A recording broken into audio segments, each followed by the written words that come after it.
I went to school with Jeff. I think most of us who've known Jeff for a number of years are pretty surprised that he was the first one to go. It's been like a big honor and privilege to be with your other man.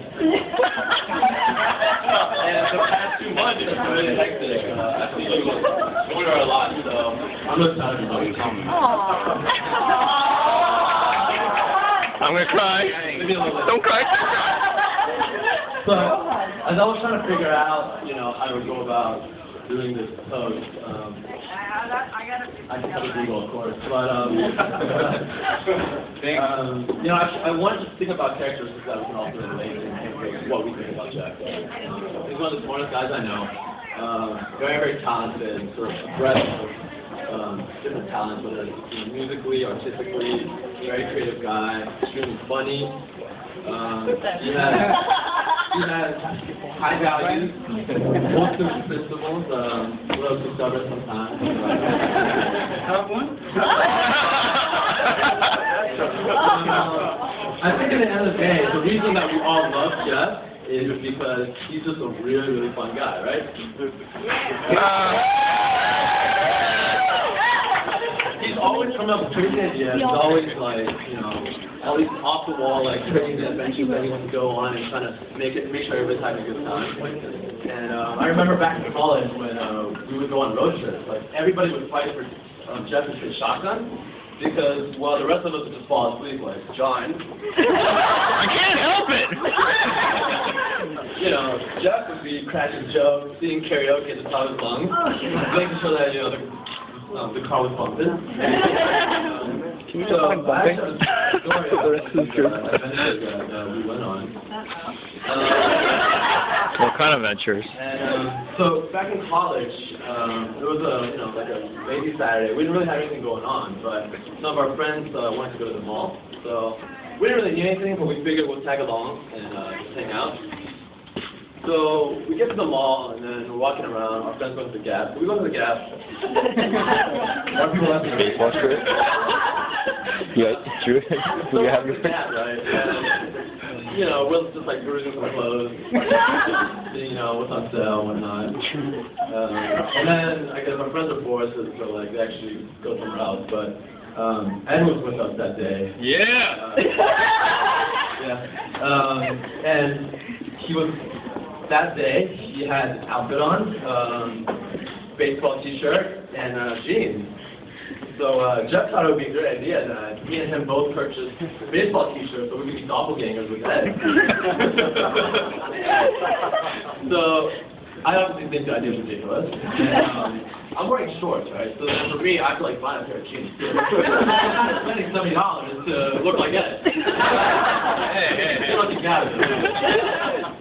So, of course, Jeff's very persistent.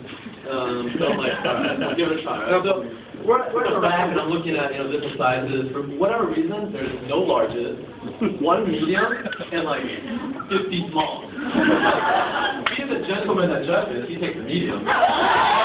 So I was like looking through these smalls, and I'm like, alright. So I tried it on. It's like it's like the tightest shirt that I've ever worn. Like my nipples are sticking out.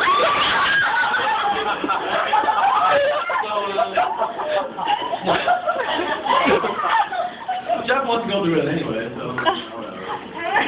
For the sake of fun, right? Does he have it on underneath? Rip it off? The corner, and we go up and we buy the same shirt. So, that's nice. We buy it, and then, we actually change into it right there and then. So, right now, Jeff and I. Doug, you're doing good. Baseball shirts. Kinda. You're homo. So now we're gonna go and find it. And he's like on the second floor, crouched over a railing, looking down. So we go up and we sort of flank him. At that point, all of our friends see us. And everybody bursts out laughing. And it's so ridiculous. So then now, we're trying to walk around the mall. And, you know, this is Pittsburgh, where there's like, you know, only a handful of Asians. So now imagine like the 3 Asians are like in Pittsburgh, walking down, all like wearing exactly the same thing. Our friends are now walking behind us, right? And then they're kind of gauging people's reactions. Everybody's kind of doing what the? So that was quite a fun memory that Jeff created, and a lot of, I guess, my good memories from college are actually thanks to Jeff. I wish you were telling us such a funny story. There's too many more stories. So, I think one thing we all know is Jeff, whenever he gets too busy having fun, he thinks about some other things, like hygiene, maybe.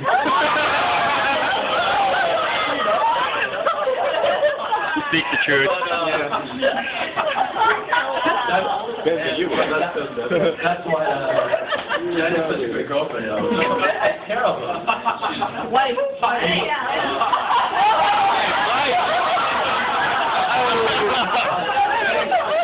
Because she really does hate and like now, I don't even know how we dealt with Jeff back then. Because when he was crazy, we were like, Jen, control him.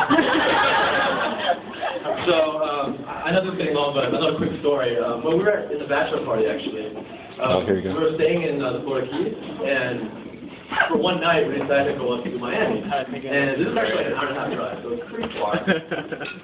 So we're driving, we're all having a good time, and honestly, the trip like feels like it's forever. Like, look, an hour goes by, we're like still not there. And then Jeff, like, out of the blue goes, oh shoot, I forgot my wallet and my ID. And I'm like, where's that?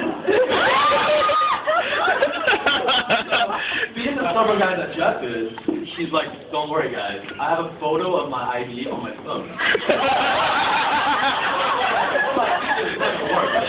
He's like, put up the mountain, like, hey, look, this is my ID. Are you crazy? So, we ended up having a pretty good time in Miami, though. Trying to take him to different places. But, all seriousness aside, I think actually, Jen is, one of the coolest girls I've ever had the privilege of meeting.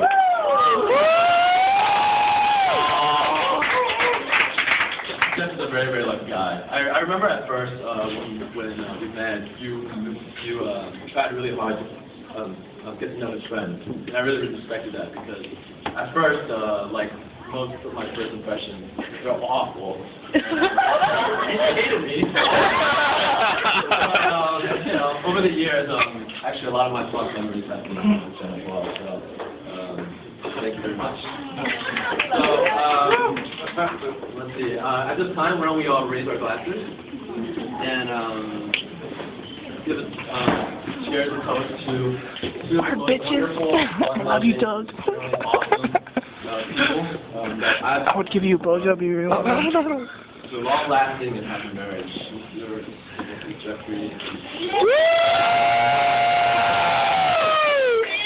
Cheers! I almost cried. No.